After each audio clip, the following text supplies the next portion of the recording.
মদিনায় সেদিন এক অন্যরকম নীরবতা, যেন প্রাকৃতিক শোকের ভারাক্রান্ত। প্রিয় নবীজির অসুস্থতার খবর চারদিকে ছড়িয়ে পড়েছে। হযরত ফাতিমা রাদিয়াল্লাহু তাআলা আনহা ছুটে চলেছে রাসূলুল্লাহ সাল্লাল্লাহু আলাইহি সাল্লামের বাড়ির দিকে। সেদিন আকাশের চাঁদ যেন ফিকে হয়ে গেছে। সাহাবীরা বসে আছেন, কারো কারো চোখে অশ্রু, কারো হৃদয় পাথরের মতো ভারী হয়ে গিয়েছে। কেউ কোনো কথা বলছে না, শুধু নিঃশব্দে ফুপিয়ে ফুপিয়ে কাঁদছে।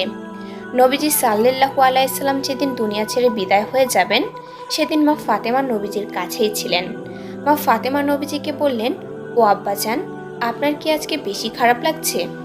জবাবে আমার নবী বললেন, মা, আজকে আমার শরীরটা অনেক খারাপ লাগছে। সব কিছু নিস্তেজ হয়ে আসছে। মনে হয় যেন আজকে আমি দুনিয়া ছেড়ে চলে যাব। এই কথা শুনে মা ফাতেমা কেঁদে উঠলেন। মা ফাতেমা নবীজির কাছে গিয়ে দেখলেন প্রচণ্ড জ্বরে নবীজির শরীরটা পুড়ে যাচ্ছে। ফাতেমা কেঁদে কেঁদে নবীজিকে তখন বললেন, আব্বাজান, আপনি না থাকলে আমার কি হবে? আমার হাসান হুসাইনের কি হবে? জবাবে আমার নবী বললেন, মাগো, কেঁদো না, আল্লাহ তোমাদের সহায় হবে। এই বলে নবীজি কান্না করতে লাগলেন। মা ফাতেমা নবীজিকে বললেন, ইয়া রাসূলুল্লাহ, আপনি যদি কাঁদেন তাহলে আমরা কিভাবে নিজেকে মানিয়ে রাখবো?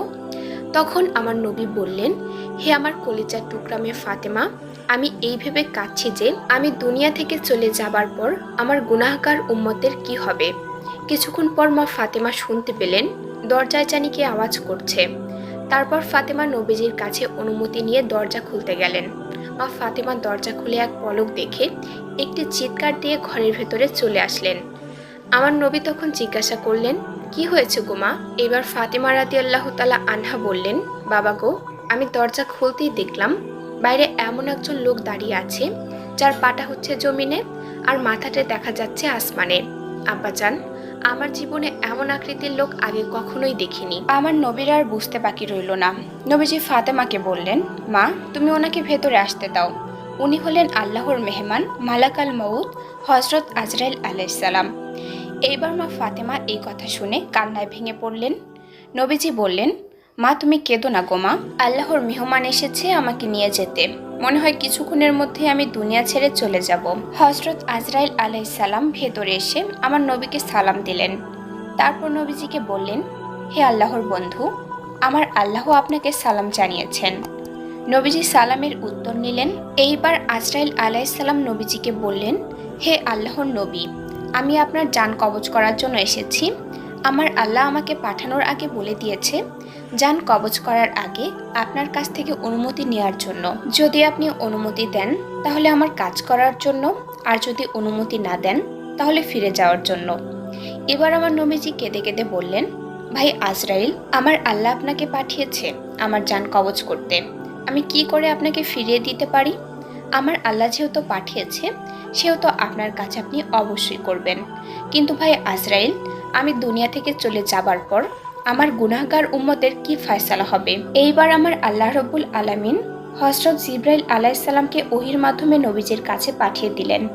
জিবরাইল আলাইহিস সালাম এসে নবীজিকে সালাম দিয়ে বললেন, ইয়া রাসূলুল্লাহ, আল্লাহ রব্বুল আলামিন এইমাত্র আমাকে জানিয়ে দিয়েছেন আপনি দুনিয়া থেকে চলে যাবার পর আপনার উম্মতের সমস্ত জিম্মা আল্লাহ রাব্বুল আলামিন নিজেই হয়ে যাবেন। সুবহানাল্লাহ। এই বলে জিবরাইল আলাইহিস সালাম অদৃশ্য হয়ে গেলেন। এইবার আমার নবী মুচকি মুচকি হাসলেন। অতঃপর নবীজি আজরাইল আলাইহিস সালামকে বললেন, ভাই আজরাইল, এইবার তুমি তোমার কাজ শুরু করতে পারো। কিছুক্ষণ পর বিশ্বনবী দুনিয়া থেকে বিদায় হয়ে গেলেন। নবীজির দাফন কাফন শেষে হযরত আবু বকর রাদিয়াল্লাহু তাআলা আনহু রাস্তা দিয়ে কেঁদে কেঁদে হেঁটে যাচ্ছিলেন।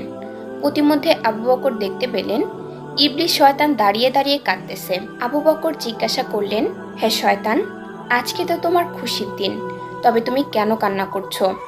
জবাবে ইবলিস বলল, ভাই আবু বকর, আল্লাহর নবীর বিদায়ে আমিও খুব কষ্ট পেয়েছি।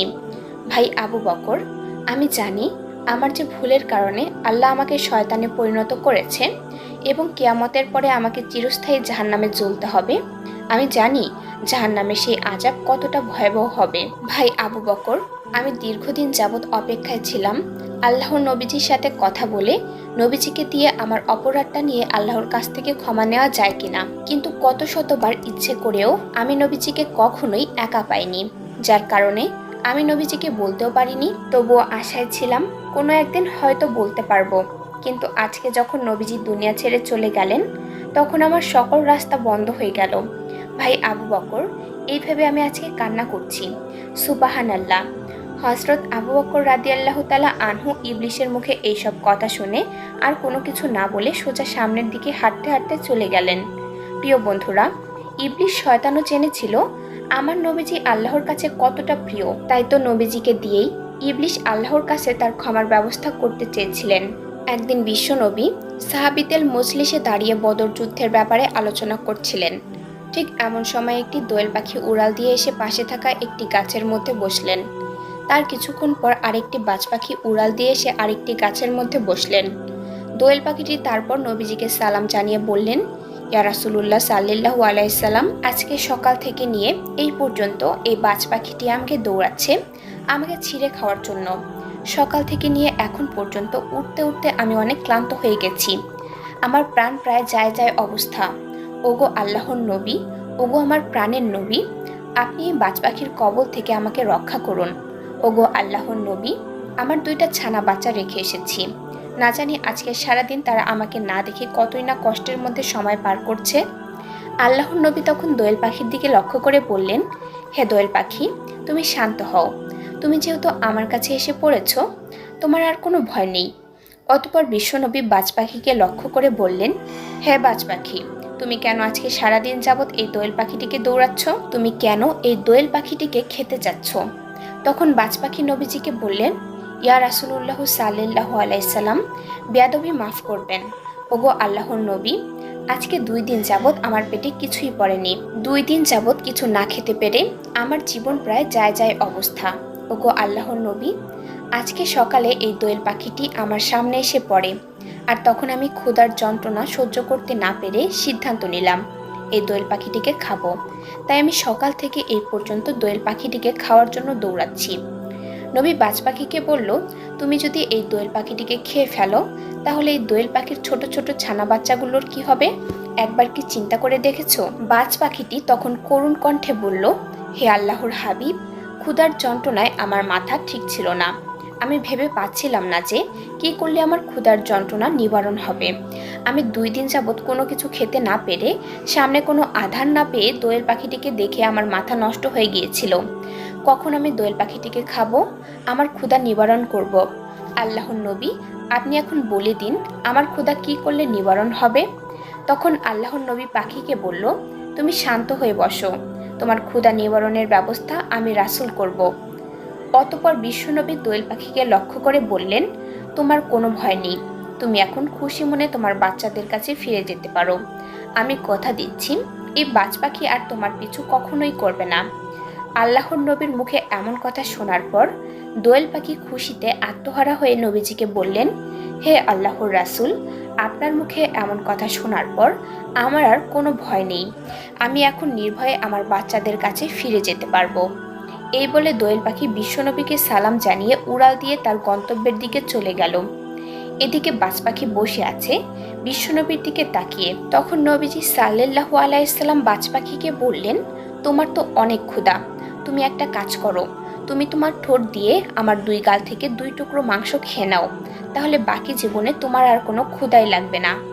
বাজ পাখি তখন নবীজিকে লক্ষ্য করে বললেন, ইয়া রাসূলুল্লাহ সাল্লাল্লাহু আলাইহি সাল্লাম, আপনার এই চাঁদমাখা সুন্দর চেহারা দেখে আমি বাজ পাখির সমস্ত ক্ষুধা নিবারণ হয়ে গেছে। আল্লাহর পাখির কলিজা ঠান্ডা হয়ে গিয়েছে। ওগো আল্লাহর হাবিব, আপনার চেহারা থেকে আমার গোশত খেতে হবে না। আপনার চেহারা দেখে, আপনার চাঁদমাখা মুখ দেখে আমি বাজ পাখির সমস্ত ক্ষুধা নিঃশেষ হয়ে গিয়েছে। আল্লাহর রাসূল গো, আপনার চাঁদমাখা মুখ দেখে আমি এতটাই আত্মতৃপ্তি পেয়েছি যে আমার মনে হচ্ছে বাকি জীবনে আমার আর কোনোদিনও ক্ষুধাই লাগবে না। অতঃপর বাজ পাখি বিশ্বনবীকে সালাম জানিয়ে উড়াল দিয়ে চলে গেল দূর আকাশের দিকে। একদিন আবু জেহেল বিশ্বনবীর কাছে দৌড়ে এসে বললেন, ভাতিজা মুহাম্মদ, তুমি তো নিজেকে আল্লাহর নবী বলে দাবি করো, তাহলে তুমি বলো তো দেখি আমার হাতের মধ্যে কি আছে? যদি তুমি বলতে পারো তাহলে আমি কথা দিচ্ছি আমি এক্ষুনি তোমার কালেমা পড়ে মুসলমান হয়ে যাব। বিশ্বনবী তখন চিন্তায় পড়ে গেলেন। নবীজি আবু জাহেলকে লক্ষ্য করে বললেন, চাচা, আপনার হাতের মুঠোর মধ্যে কি আছে তা আমি বলতে পারবো না, কেননা অদৃশ্যের খবর একমাত্র আল্লাহ রব্বুল আলামিন জানেন। আল্লাহ রব্বুল আলামিন ছাড়া পৃথিবীর কেউ গায়েব সম্পর্কে জানেন না। নবীজির মুখে এমন কথা শুনে আবু জাহেল মুচকি মুচকি হাসতে লাগলেন। অতঃপর নবীজি আবু জাহেলকে লক্ষ্য করে বললেন, চাচা, আপনার হাতের মধ্যে কি আছে তা আমি বলতে পারবো না, কিন্তু আপনার হাতের মধ্যে যা আছে তা যদি নিজেই আমার ব্যাপারে সাক্ষী দেয়, তাহলে কি আপনি ইসলাম ধর্ম গ্রহণ করে মুসলমান হয়ে যাবেন? তখন আবু জাহেল বলল, এটা তো আরো ভালো কথা, তবে তুমি তাই করে দেখাও। তখন বিশ্বনবী আবু জাহেলের হাতের মুষ্টির দিকে তাকিয়ে বলতে লাগলেন, সৃষ্টির মধ্যে যা কিছু আছে তোমরা সবাই আমার ব্যাপারে সাক্ষী দিতে থাকো জবান খুলে। তখন সাথে সাথে আবু জাহেলের হাতের ভেতর থাকা পাথরের গুটিগুলো সাক্ষী দিতে থাকলো এবং নবীজির উপর দুরূদ শরীফ পাঠ করতে লাগলো। আবু জাহেল এই দৃশ্য দেখার পর হাতের মুষ্টি থেকে পাথরের কণাগুলো ছেড়ে ফেলে দিলেন। এরপর নবীজিকে লক্ষ্য করে বললেন, ভাতিজা, তুমি আসলে একজন বড় জাদুকর। আমি এতদিন জানতাম তুমি সবকিছুর জাদু জানো, কিন্তু বিশ্বাস করতাম না। আজকে নিজের চোখেই দেখলাম তুমি যে কত বড় জাদুকর। এরপর আবু জাহেল দ্রুত সেই স্থান ছেড়ে চলে গেল।